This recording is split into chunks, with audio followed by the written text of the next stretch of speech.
Nike, Boeing, Uber, Pinterest, and Elon Musk are what TheStreet's columnists and editors are watching. I'm Catherine Ross, live at the NYSE with Jim Cramer.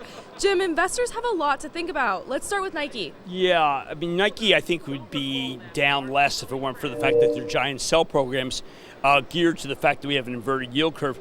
I think that Nike, there are headlines that are not that good, which is basically a forecast down, let's say a shade down. But I think that you have to read the whole call and recognize that Nike is firing on all cylinders. China's good. Was there deceleration in the U.S.? They talk about a basketball timing issue. They don't like to make excuses, but I think that was part of it. If the stock comes down a lot, you have to buy it because they're doing so many things right, particularly in women's apparel. I'm glad that you brought that up. Yeah, that's a major theme. And, we got women.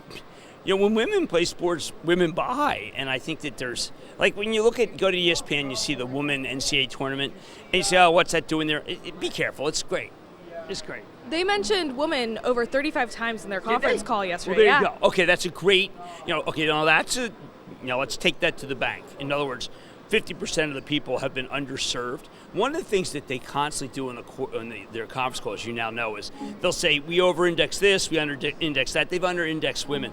And I think Mark Parker is fabulous. A lot of stuff about how to do business. It's a clinic. It's been a clinic for years, that conference call, just like Shoe Dog's a clinic about business. But the push into women's apparel, I got to ask, does that have any effect on Lulu? Is that going to have an impact? No, I mean, that athleisure market's big. There are people who want to say it's saturated. And if you go to the Athleta part of the conference call for Gap, you can see, wow, well, maybe there's too many companies because Athleta's they're going to build a lot of stores as they kind of slow down Gap, if not, and shuttle the bad ones.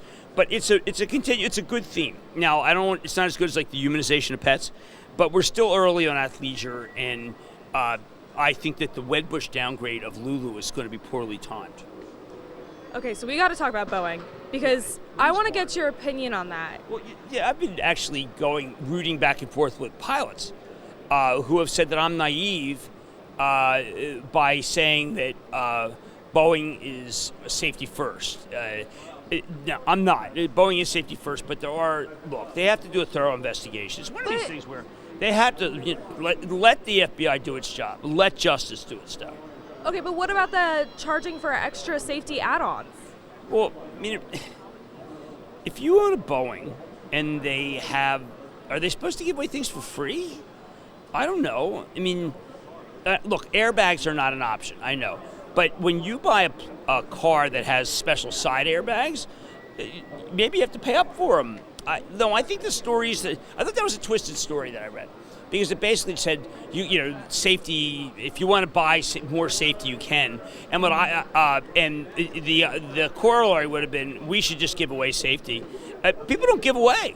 I mean, it's part of the package. Like, you got to take it. You buy Boeing, you buy their servicing, you buy this. It's part of a piece. Am I defending Boeing? Yes, I am defending Boeing because I think that they have a great ethos. If there was something untoward here, and it's discovered, I will not defend them. But I can't just presume that there's fraud at Boeing. I can't game fraud, just like you couldn't game fraud, you couldn't figure out there'd be fraud at Goldman with Malaysia. But I do think that Boeing is, let's just say, gets the benefit of the doubt because of their long safety record. So a couple of weeks ago on this show, you told me that you trust Boeing. Does that still hold up? Yes, absolutely. Trust Boeing. All right. What about this Uber and Pinterest IPOs? Well, Uber's going to be loved. Pinterest they're going to have to offer a little bit, get people in. Uber's going to be like a Facebook in the sense that the market can't handle it. There'll be that many retail orders. So what I'm telling people who are watching, use a price, okay? Do not use a market order. Say, okay, listen, I want to buy 200 shares at 44, not higher.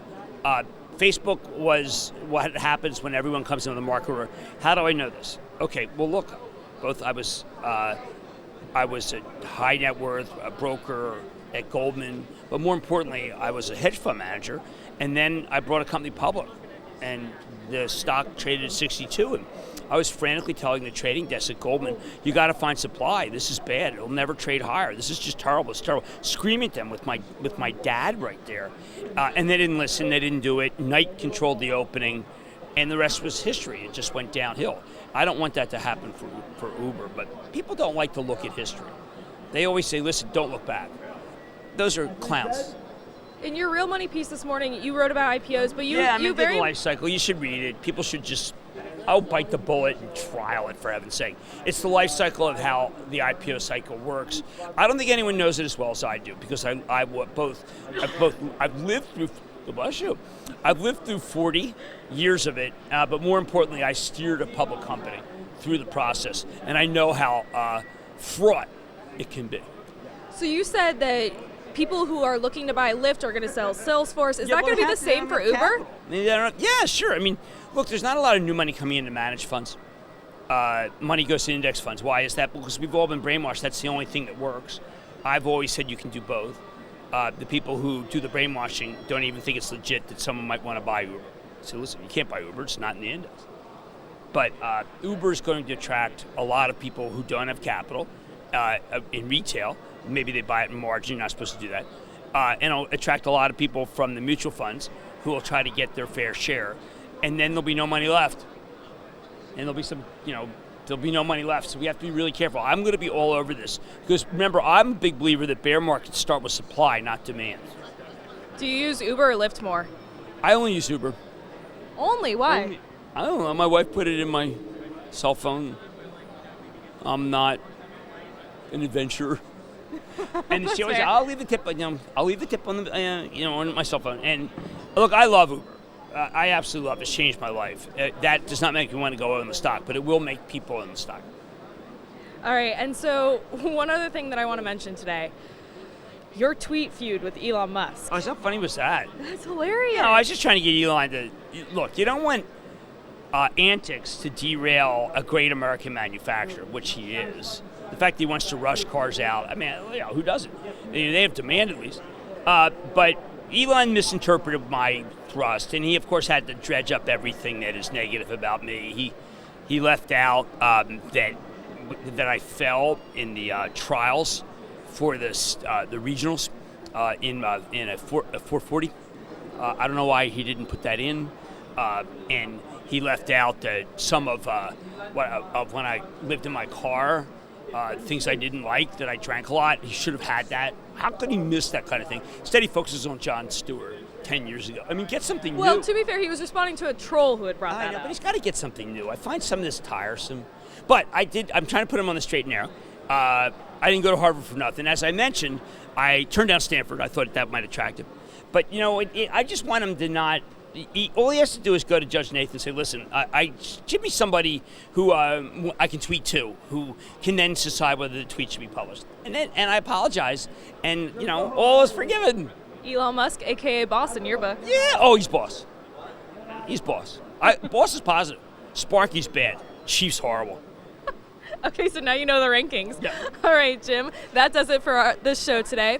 Jim, thank you for joining us. And all of you watching us on Facebook right now, if you want to hear more from Jim on some other big names, you can... Like Goldman, which is trading a tangible book. Yeah. And we got a club member question on Action Alerts Plus. Yeah. So you can make sure to sign up for our premium subscription, Action Alerts Plus, over on actionalertsplus.com. We'll see you guys on Monday.